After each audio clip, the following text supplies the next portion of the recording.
Hello and welcome back to my channel. Today we're going to be taking a break from the Star Wars sets and review the LEGO Ideas NASA Apollo Saturn V rocket that put a human being on the moon. This is set number 92176, rated for ages 14 plus, has 1,969 pieces, nice, and retails for $120 US. Starting off with the box, we get a diagram detailing the dimensions of the rocket and the smaller builds the set comes with. The NASA Apollo insignia on the bottom right of the box, a look at the lander build, and some nice background art with the stars and the rocket's eventual destination, the moon. The top of the box depicts the actual size of the American flags on the side of the rocket. The side of the box has a better look at the smaller builds, as well as some really nice artwork towards the bottom. The rear of the box looks fantastic. On the right is a breakdown of all the stages the rocket breaks into, as well as their names. Towards the middle is a map depicting the Apollo landing sites and an actual image of the lander on the moon, as well as the launch site, recovery in the Atlantic, and even footprints on the lunar sand. This is really great work by the design team here. It looks really good.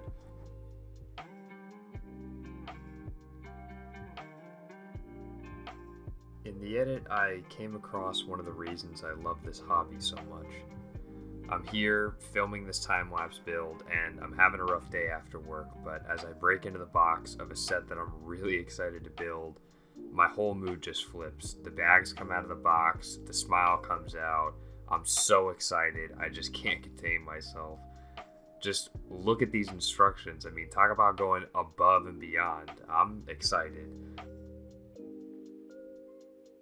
The build process for this set actually took me a few days longer than I expected due to my schedule, but I did manage to pick up another incredibly exciting addition to my collection in that time. I'm sure you can see what it is. My building experience with this set was great, and I actually learned a thing or two about making good cylindrical or off-center builds and details in ways that I definitely wouldn't have considered to do before. The solutions for creating the detail on the rounded surfaces put into this set are very useful for mocks or personal projects just to have in your head. Speaking of personal projects, I'm going to be starting another one of my own and have an announcement video that I am very excited about shortly following this to let you guys know about it. As some of you may know, I've been rebuilding my LEGO collection for almost a year now, and I think I'm going to go ahead and start building some things with my fiance and show them to you all. So stay tuned for that. Projects aside, let's take a look at all the stages separated with the smaller builds in the front. The thing that strikes me the most about these is just how good they look separated like this. The connections are well hidden, which makes displaying the model this way a great option as well, adding to the overall value of the set in case you don't have an area to display an over 3 foot long model. The bottom stage looks very clean overall, with greebling on the midsection, 1x1 cylinders running top to bottom to add some depth. The engines and braces on the bottom are certainly not bad, with detailing even on the inside of them, and the fin pieces add dimension to the overall shape of this stage, making it feel like a rocket and not a giant can. The printed USA rounded tiles are great just for not making me put stickers on them and no other reason, but the black and white stripes down the side have the lettering right smack in the center, which is also great. I'm really glad this model didn't go with the studs on top approach for the sides of the rocket. It looks so much cleaner, in my opinion, this way. The top of the stage is also nicely recessed so that you can snap the second stage right onto the top of it with no problem.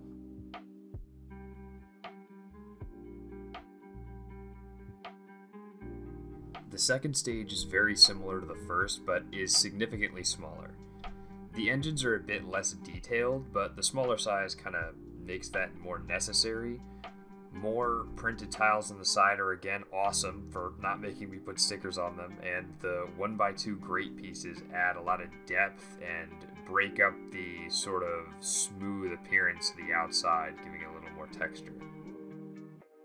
The top is recessed here to allow for the engine of the top stage, but still looks nice from a side profile, which is great.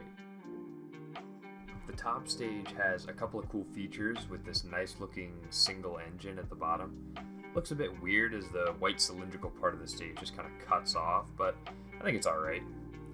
These gray lines on the sides are done using a very cool snot technique, and the ring of black pieces here are angled in a way that adds depth and definition to this section of the model.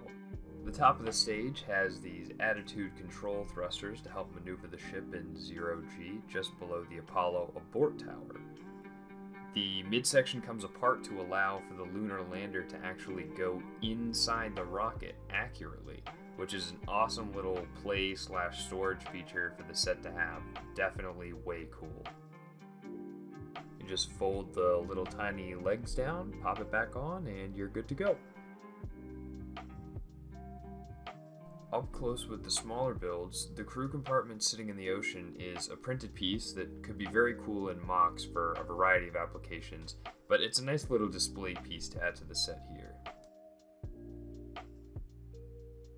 Taking a much closer look at the lander, it's really well scaled with the rest of the model. It comes with two little astronauts, and you even get a transparent 1x2 tile with a tiny flag printed on it. I would say the hardest decision about buying this set is figuring out where to display the dang thing. It's over 3 feet long, but with the stands it comes with, you can make it work. For a size comparison, here's my Tantive 4 sitting right in front of it. It's also massive. Not unlike another set I'm in the process of reviewing. Thank you so much for watching to the end. If you enjoy videos like this, please consider leaving a like, taking a look at my review playlist, and of course checking out Closed on Sunday for the awesome tracks in this video. I swear I almost fell asleep like 4 times editing it, it's that good. Links to those are always in the description. I'll see you next time.